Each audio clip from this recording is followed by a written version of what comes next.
語聞き流し10分間、名作リスニング、英語テキストと MP3 ダウンロード、その他の物語は、ホームページよりご利用いただけます。88thpp.com 88thpp.com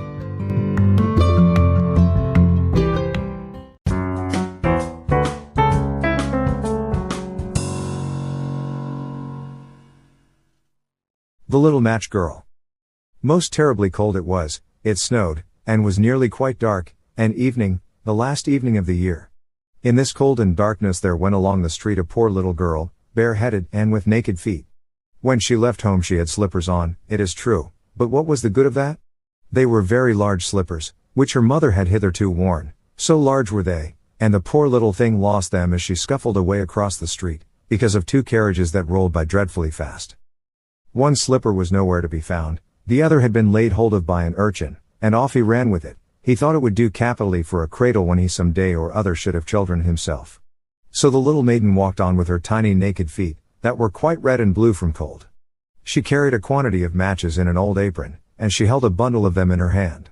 Nobody had bought anything of her the whole livelong day, no one had given her a single farthing. She crept along trembling with cold and hunger, a very picture of sorrow, the poor little thing. The flakes of snow covered her long fair hair, which fell in beautiful curls around her neck, but of that, of course, she never once now thought. From all the windows the candles were gleaming, and it smelt so deliciously of roast goose, for you know it was New Year's Eve. Yes, of that she thought. In a corner formed by two houses, of which one advanced more than the other, she seated herself down and cowered together. Her little feet she had drawn close up to her, but she grew colder and colder, and to go home she did not venture, for she had not sold any matches and could not bring a farthing of money. From her father she would certainly get blows, and at home it was cold too, for above her she had only the roof, through which the wind whistled, even though the largest cracks were stopped up with straw and rags. Her little hands were almost numbed with cold. Oh! A match might afford her a world of comfort, if she only dared take a single one out of the bundle, draw it against the wall, and warm her fingers by it. She drew one out. Risked. How it blazed, how it burned! It was a warm, bright flame, like a candle, as she held her hands over it. It was a wonderful light. It seemed really to the little maiden as though she were sitting before a large iron stove, with burnished brass feet and a brass ornament at top. The fire burned with such blessed influence, it warmed so delightfully. The little girl had already stretched out her feet to warm them too, but, the small flame went out, the stove vanished, she had only the remains of the burnt-out match in her hand. She rubbed another against the wall, it burned brightly, and where the light fell on the wall, there the wall became transparent like a veil, so that she could see into the room. On the table was spread a snow-white tablecloth, upon it was a splendid porcelain service, and the roast goose was steaming famously with its stuffing of apple and dried plums. And what was still more capital to behold was, the goose hopped down from the dish, reeled about on the floor with knife and fork in its breast, till it came up to the poor little girl, when the match went out and nothing but the thick, cold, damp wall was left behind. She lighted another match. Now there she was sitting under the most magnificent Christmas tree. It was still larger, and more decorated than the one which she had seen through the glass door in the rich merchant's house. Thousands of lights were burning on the green branches, and gaily colored pictures, such as she had seen in the shop windows, looked down upon her.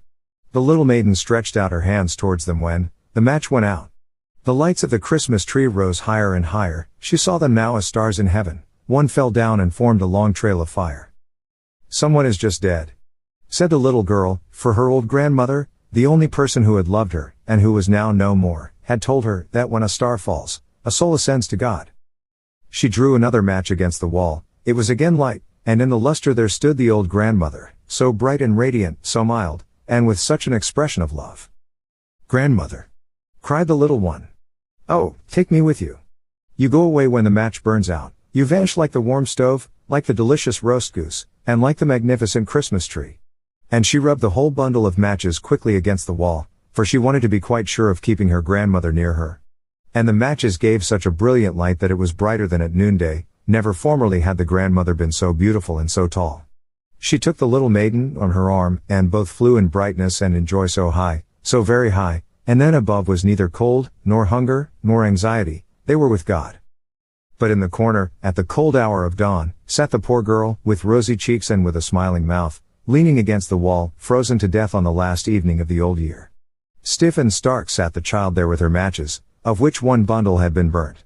She wanted to warm herself, people said. No one had the slightest suspicion of what beautiful things she had seen, no one even dreamed of the splendor in which, with her grandmother she had entered on the joys of a new year.